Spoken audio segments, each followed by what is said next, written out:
with this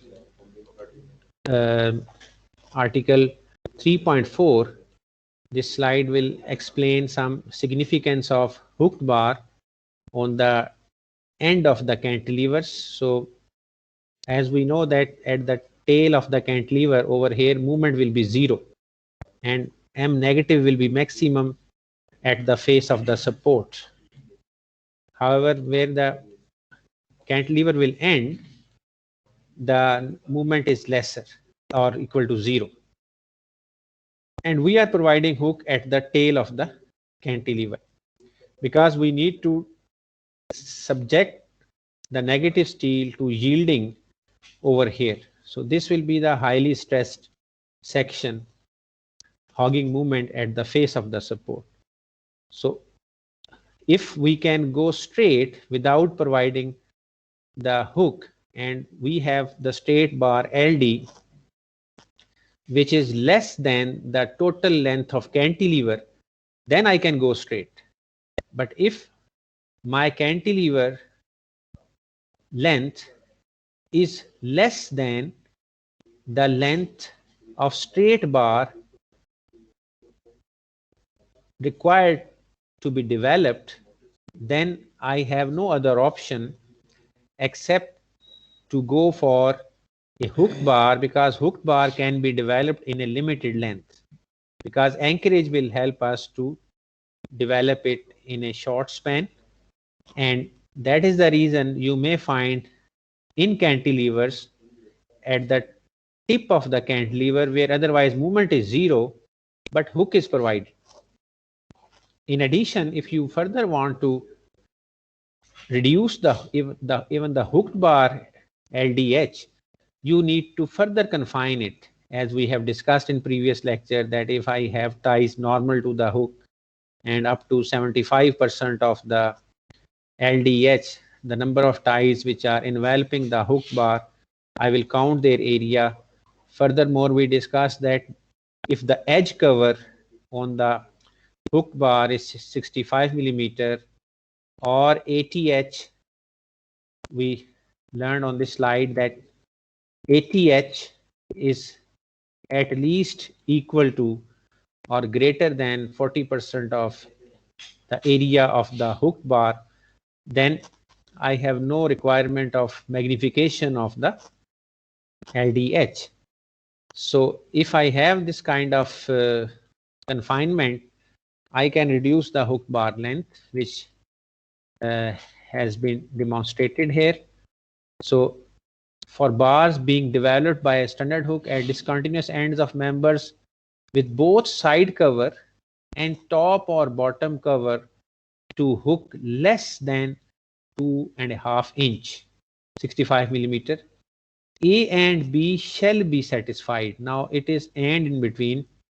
So typically now this is a requirement when bars being developed by a standard hook at discontinuous ends of members. So keep in mind this important requirement with both side cover and top or bottom cover to the hook less than 2.5 inch or 65 millimeter. So what is A?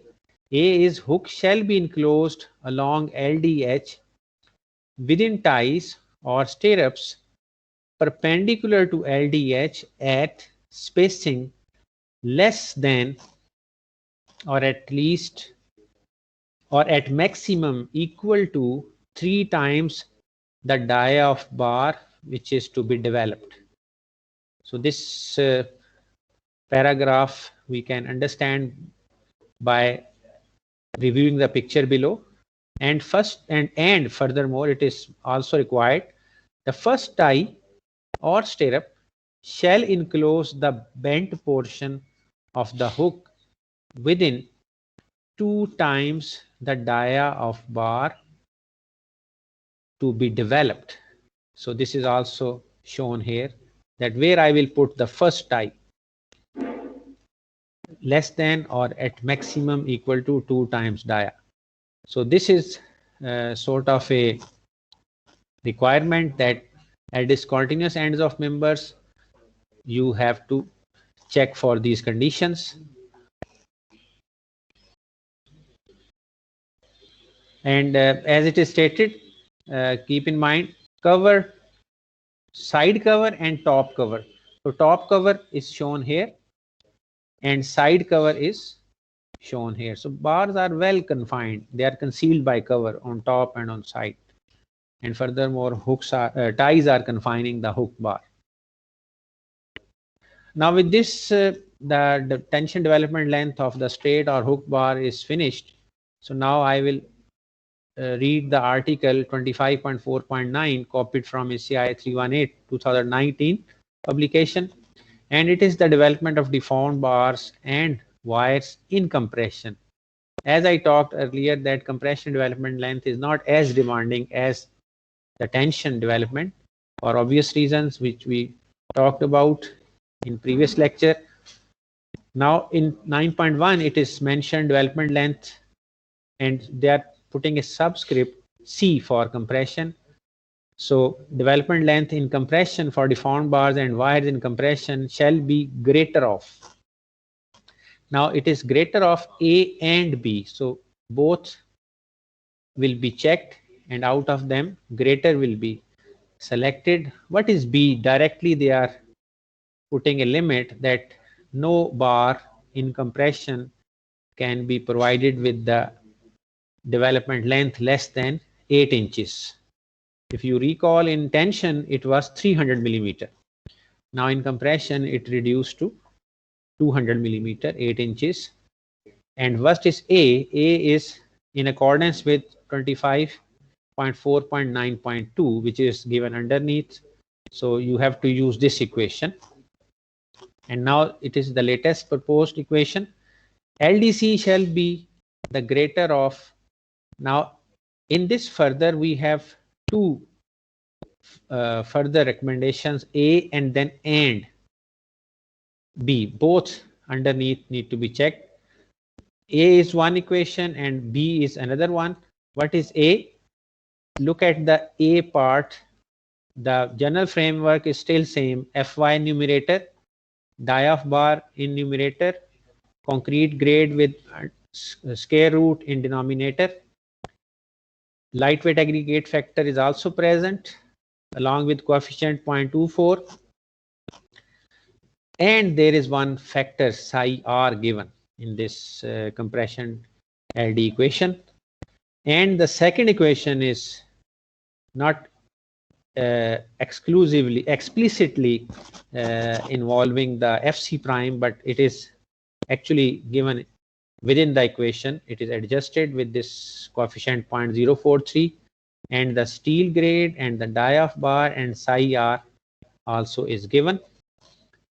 And it is also mentioned here using the modification factors of 25.4.9.3.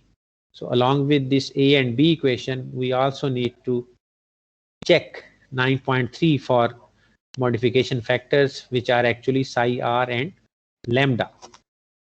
Now this 9.3 is also copied from code. So lightweight aggregate factor is still same as it was for tension development length equations, but this confinement factor psi r has some more depth. So what is mentioned here, to acknowledge the confinement if present around the bars in compression, reinforcement enclosed within 1, 2, 3 or 4.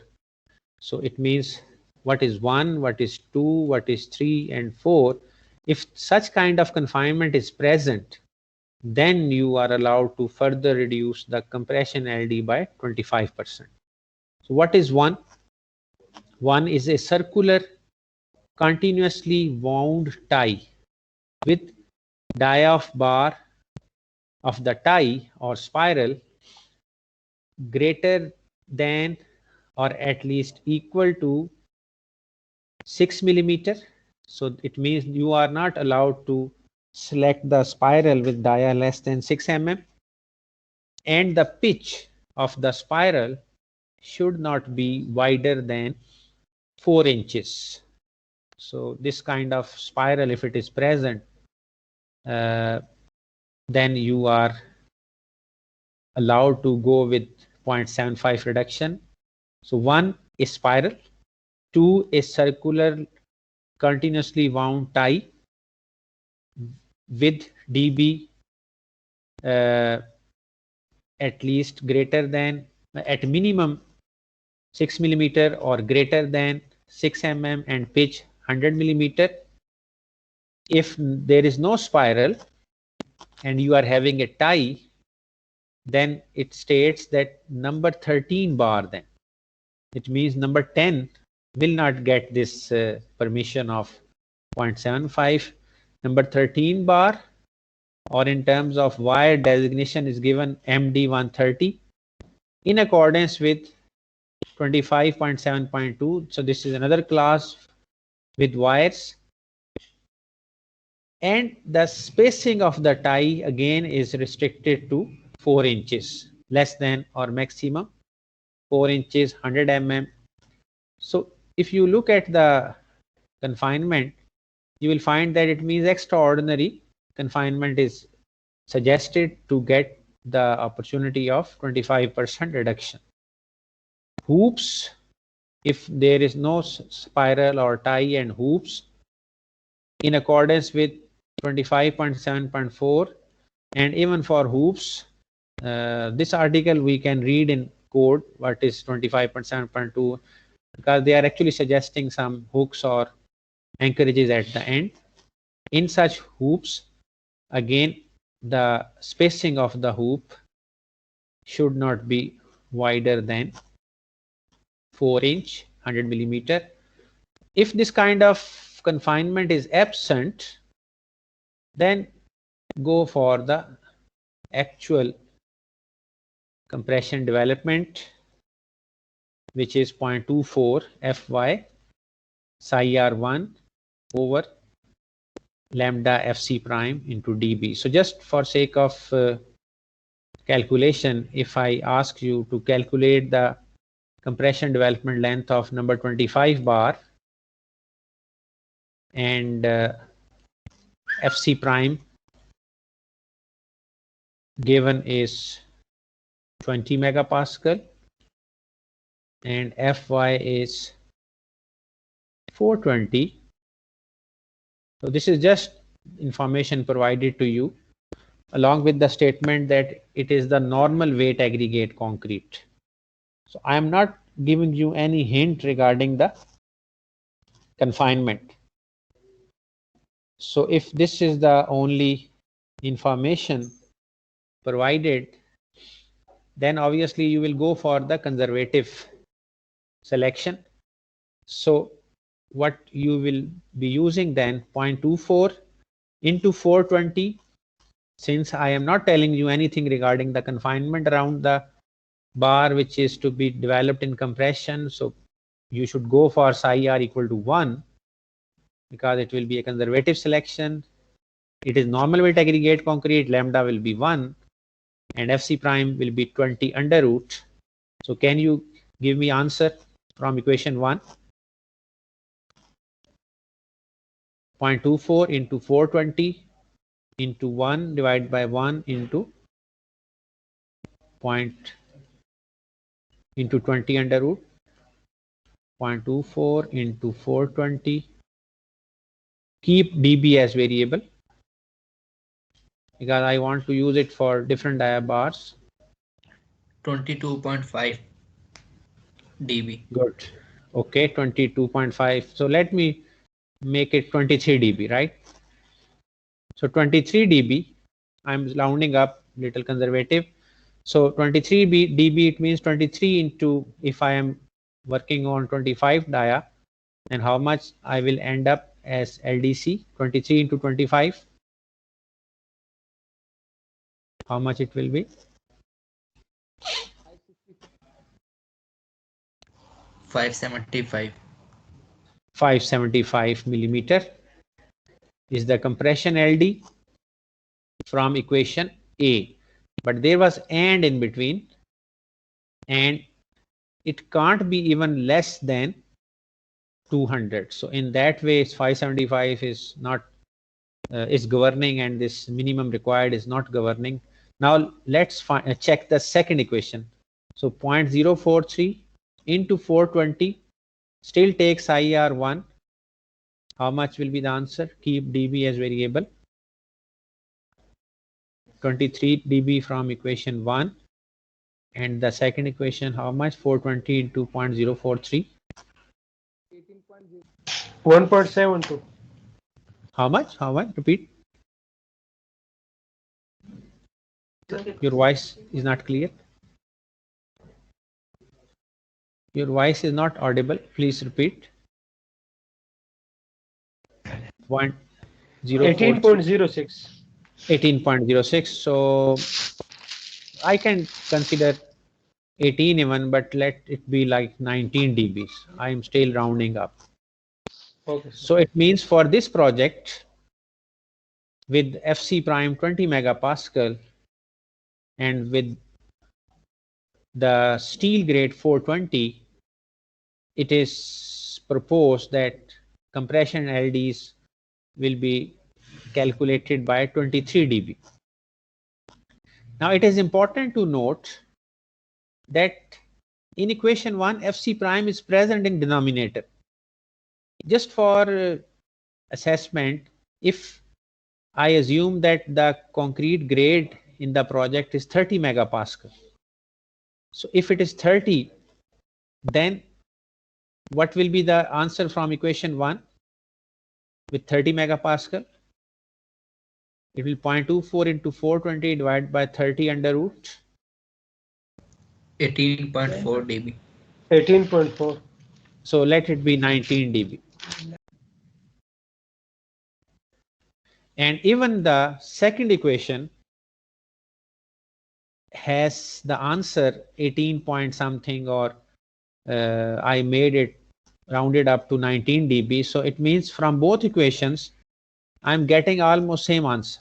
So if you will go beyond FC prime 30, you will find that equation 2 will start governing.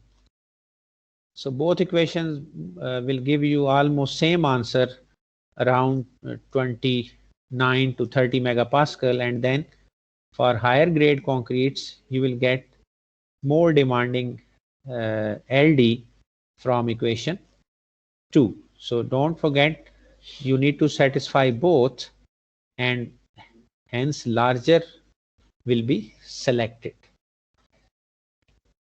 So in addition to this modification factor, there is another direct reduction suggested by the ACI code, reduction of development length for excess reinforcement. So if the area provided is more than required, code permits you to reduce your development by simply calculating the factor by taking the ratio of area required over area provided. For example, if you require 2 number 25 bar, you provided 3 number 25 bar. So it means you are providing more than required. Obviously, your stress demand will drop. So that has been acknowledged, and this excess reinforcement factor is also suggested, and you can directly apply it with the calculated LD. But there is one condition given, except where prohibited by 25.4.10.2. So that you need to check in code that where it is prohibited. And furthermore, it is also suggested modified development length shall not be less than the respected minimums. So it means this overall reduction is not only in compression development length, it is also in tension development length.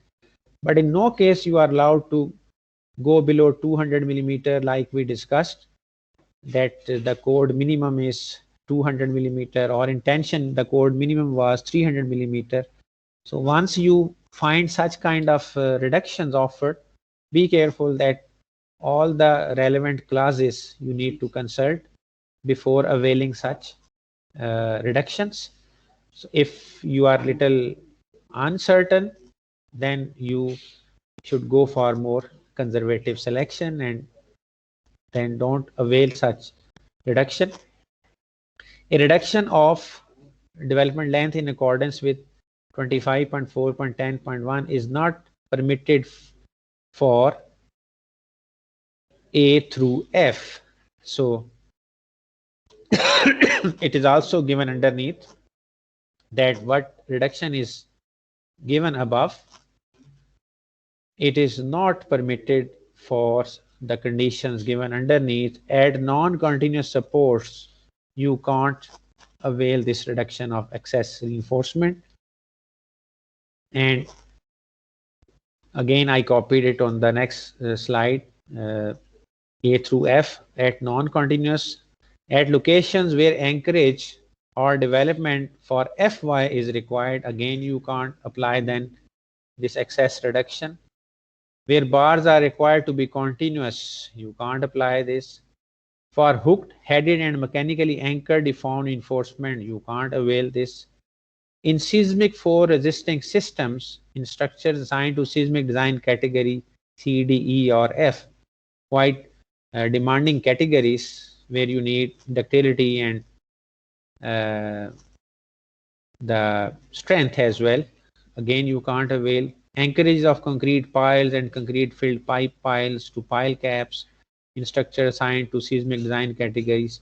So if you go through A to F, you will find that this reduction is not en bloc. You need to be careful while availing the excess reinforcement reduction. So this is just for your information.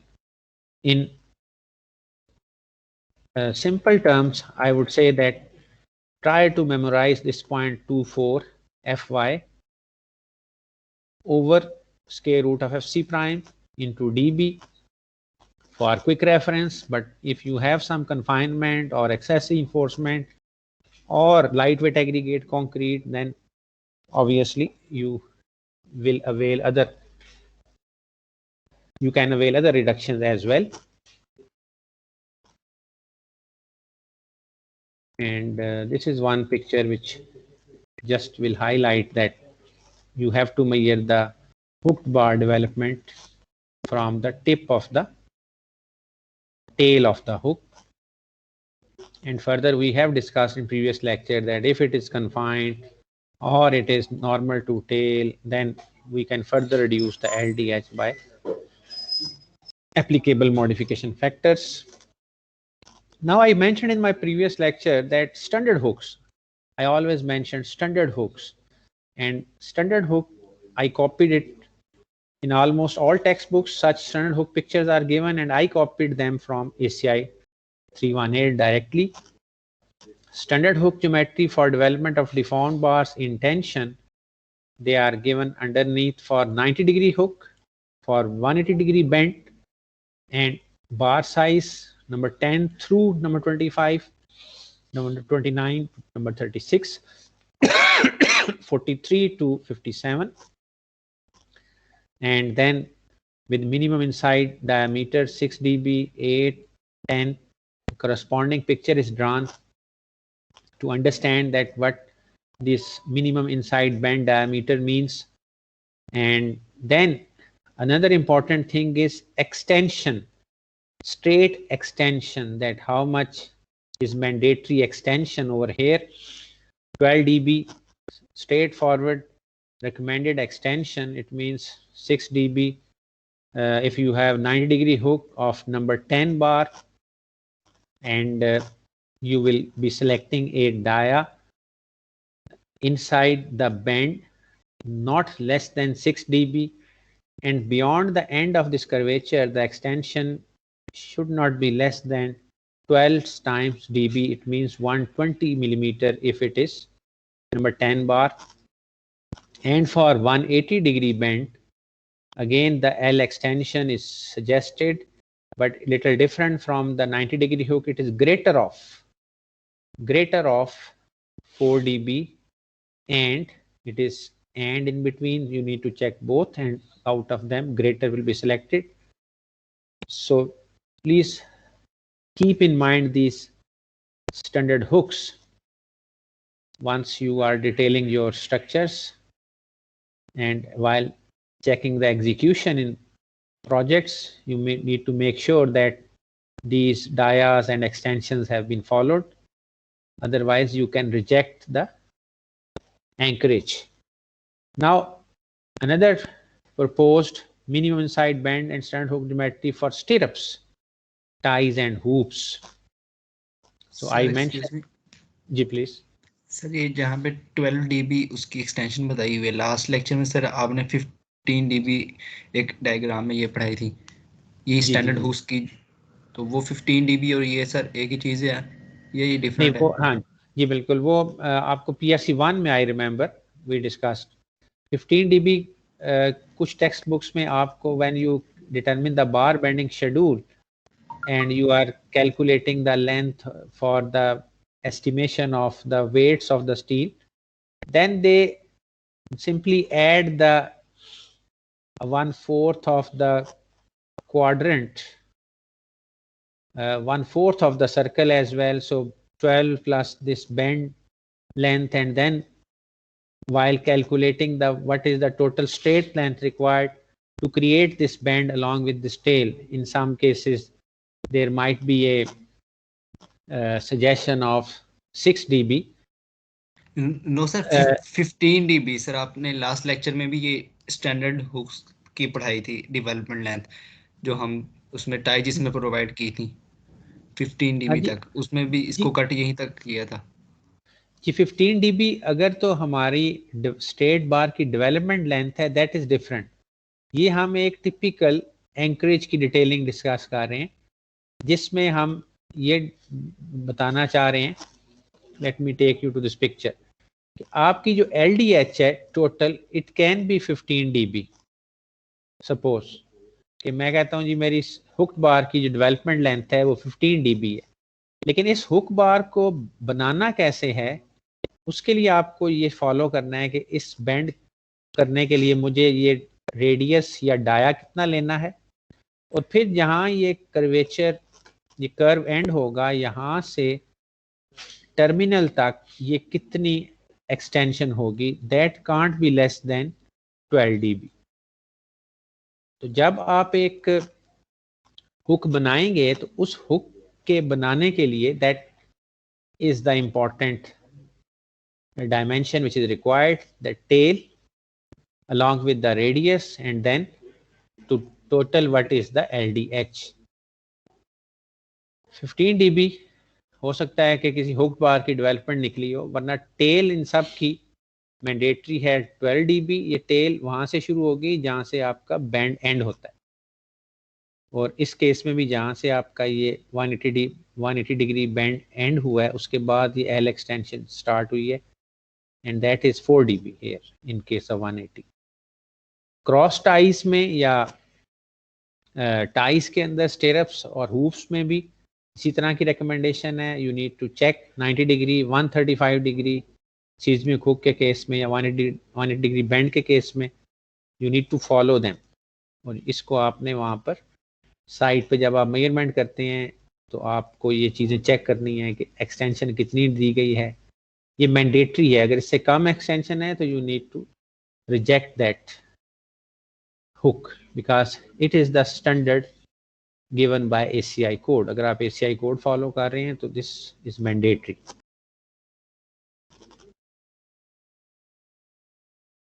ये point मैं पहले भी explain कर चुका हूँ कि आप जब नेगेटिव स्टील को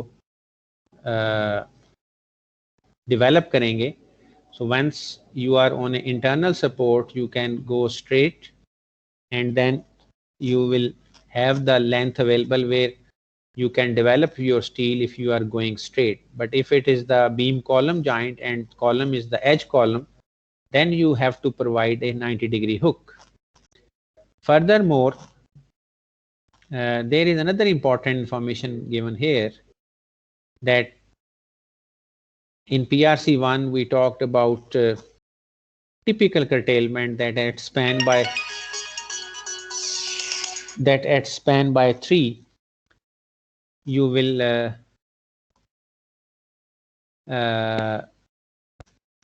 cut your negative steel span by 3. Now keep in mind that if you have the exact movement diagram with you and you know the point of inflection where the hog is changing and sag is starting, just imagine, let me draw the picture here, that you have a negative movement diagram, and then this is the point where negative movement is changing sign and you are getting positive. Now it is stated here that anchorage into adjacent beam. So this is anchorage into adjacent beam for straight bar, and furthermore it is mentioned at point of inflection that even if you are following a typical curtailment like in Nilsson in PRC1, we discussed that the negative bar may be curtailed at a length ln by 3. Even in DDM you are discussing typical curtailments of negative steel. Now here important recommendation is that if within that ln by 3 your point of inflection is appearing, and that is the reason you are cutting the negative steel at ln by 3, because now hog changed to sag and tension traveled to bottom. Earlier the tension was at top. Now it is recommended that this point of inflection you have to consider effective depth, 12 times dia of the bar, or clear span by 16. Check 3 of them, and whichever is greater out of them, out of the effective depth, 12 times dia of bar, or ln by 16, for at least 1/3 of the area of the steel. For example, if you have 6 number 25 bars, so you have the negative steel that these bars are 6 and these are actually number 25 dia. So they are suggesting 1/3. So it means I will say 2 of them, 2 number 25, because it will become 1/3. So for at least 2 of the bars, as it is suggested, 1/3 should extend this point of inflection to a distance not less than the greater of effective depth, 12 times dia of bar, or ln by 16. So this becomes important because in some cases your point of inflection may not be exact, and support settlement or diagonal shear cracks may shift the inflection points, and your negative steel cutting premature to the point of inflection may create the cracking and unwanted failure. So that is the reason they are recommending that if you have the exact information theoretical that this is the point of inflection, you have the movement diagram, then you are not allowed to cut theoretically all the bars at point of inflection. Go beyond them at least in 1/3 of the steel, and then terminate all the bars finally, but after fulfilling this D12 dB or ln by 16 class. This is just one picture which indicates that if you have welded a bearing plate at the end of the bar, not only the straight portion you will get bond stress resistance against pull out, and at the critical section you will get some development. In addition to that, if you weld a plate at the end of the bar, the bearing stresses reaction offered by that plate will also give you additional resistance against pull, and then you can develop the bar in a short length, and that picture actually indicates that in very short lengths where you want to develop your steel, you can have such kind of arrangement of providing some additional bearing component, but this will you will get by welding some of the plate at the end of the bar or providing headed reinforcement. So some enlargement at the end can give you some additional resistance. This picture is also very important. I copied it from ACI code, which will help us to understand the significance of development length of bars in beams. So it is very important picture because it will help you to understand the straight bar developments in hogging and in sagging regions.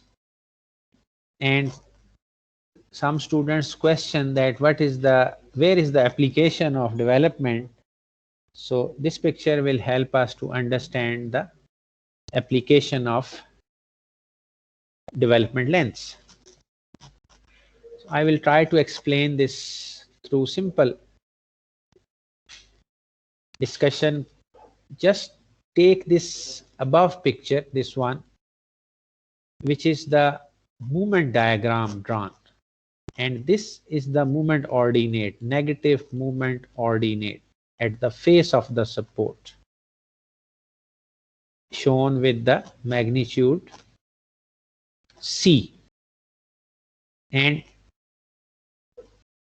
if we travel towards the center of the beam, this movement ordinate drops sharply, and at some distance from the face of the support, I can calculate even where is the point where this movement demand drop to half of the maximum movement at the face of the support.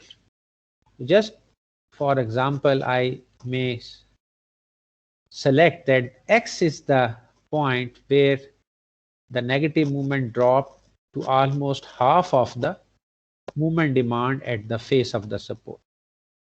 Then after some distance, this negative movement will drop to 0, and we will approach point of contrafluxure, and then the positive movement will start. It is the inflection point. But in this picture, there are two inflection points are shown, one with the blue color line, other with the green color line.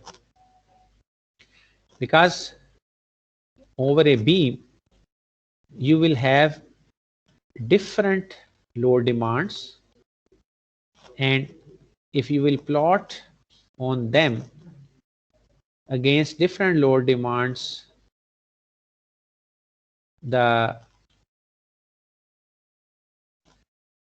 movement diagram, although this is not a beam which is continuous, I am just drawing a simply supported beam. So even if you plot for this simply supported beam movement diagrams, you will get different movement demands at midspan. In third case, you may put some load on this side and you again plot the movement diagram. So movement envelope means that finally, once you have all the pictures with you, you will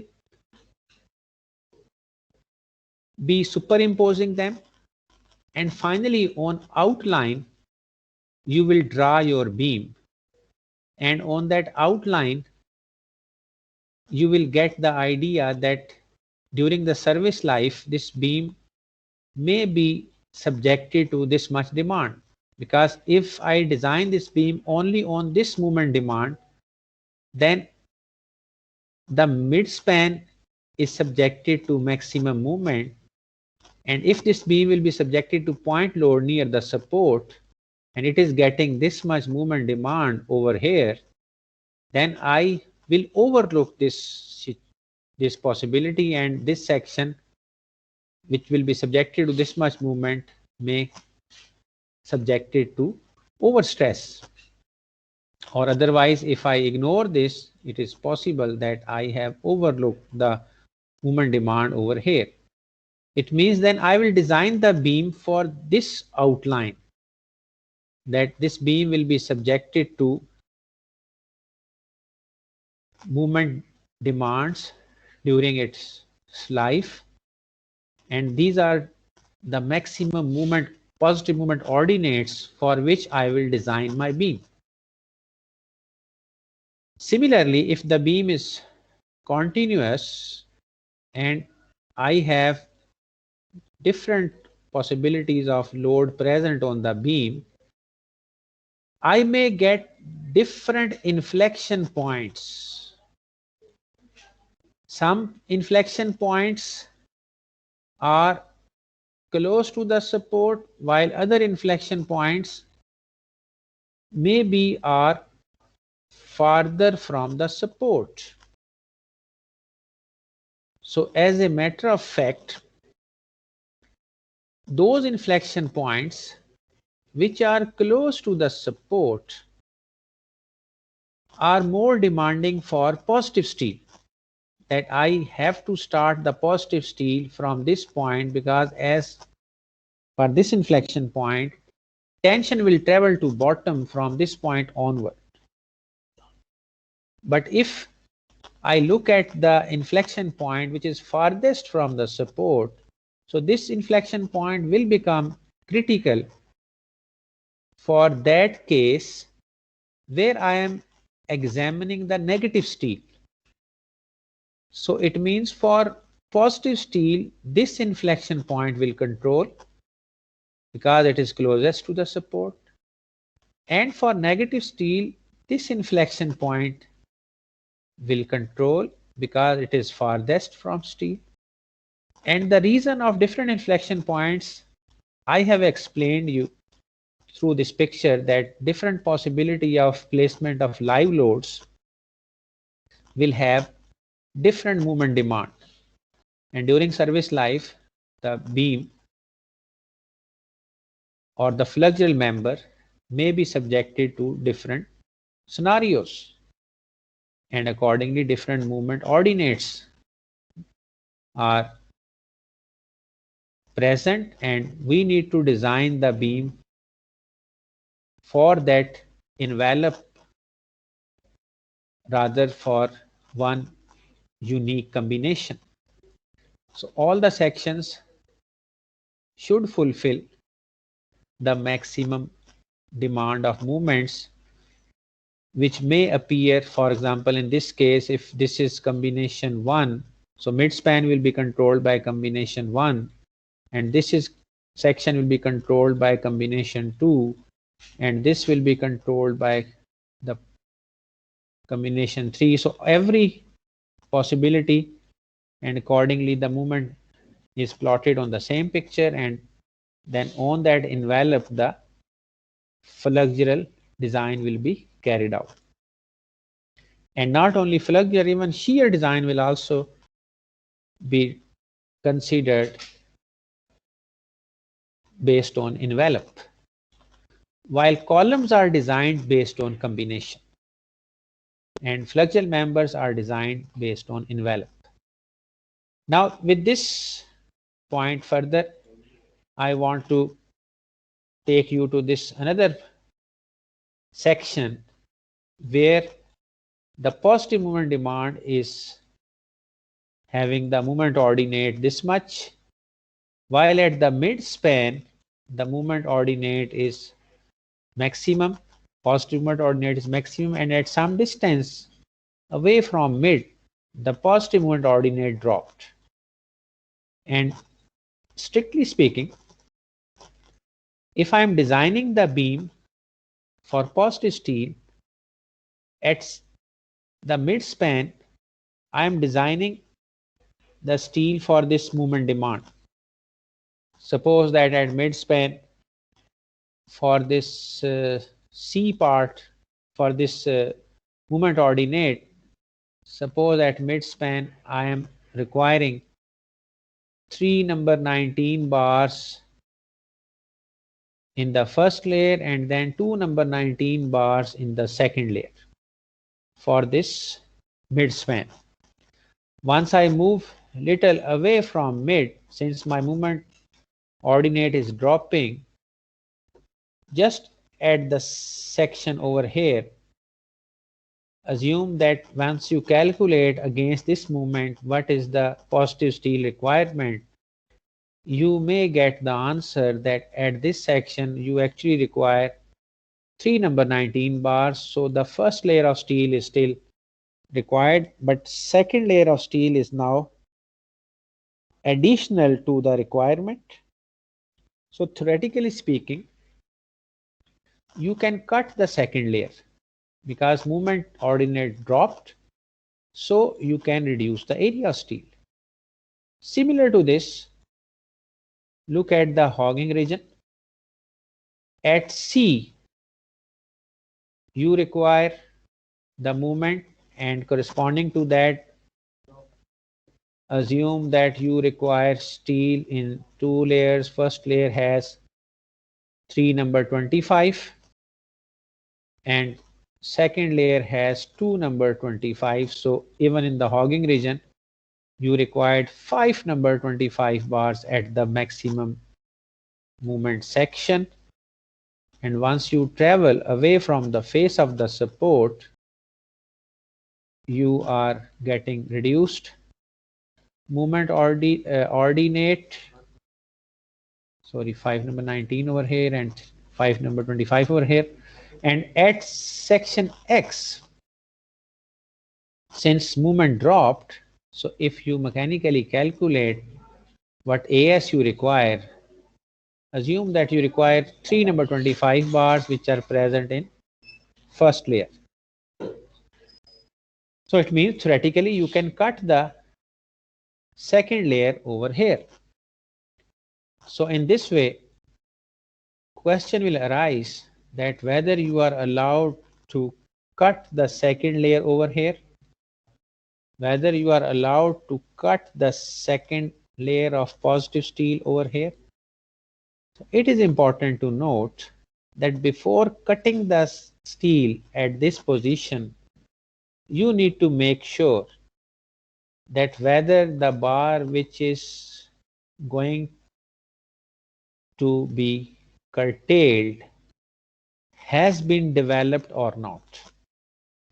And you are not allowed to theoretically cut the steel at the point where you have done your calculation. You are required to extend the bar from this point of theoretical cut to a distance at least equal to or greater than D or 12 dB.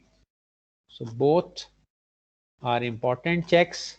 Out of them, greater you will execute, and even then, before cutting the second layer, still you need to check whether bar has been developed or not. If not developed, you further need to go beyond that until it is developed. So it means before cutting any bar, important thing is make sure that the bar length is greater than or at least equal to the straight bar LD. And not only this, once you are cutting the steel, keep in mind that the layer which is uncurtailed will be subjected to then the demand of Fy, because earlier 5 bars were taking the stress. Now once you cut 2 of them, now 3 are left, and these 3 you have equated them with ASFY. It means from now this point, the uncurtailed bars will be subjected to Fy. So make sure that before cutting the uncurtailed bars, that at point of cut from the theoretically suggested curtailment of second layer till the point of cut, whether the continued bars are developed or not. If not developed, then you even need to extend them until they are developed. Furthermore, at point of inflection, you are not allowed to cut all the steel, as I have explained you on the previous slide, that at point of inflection, at least 1/3 of the negative steel should go beyond a distance greater of d 12 dB or ln by 16. So I have briefly explained only the negative steel class is that it is not so simple to cut the steel. You need to make sure that whether the cut bars and the continued bars can be stressed to Fy before slip, and that can be ensured if LD is present. And without this check, don't go for curtailment, and make sure that before curtailment bars have been developed. So I think this at this point I should stop, and I will record the lecture with the other sections which will be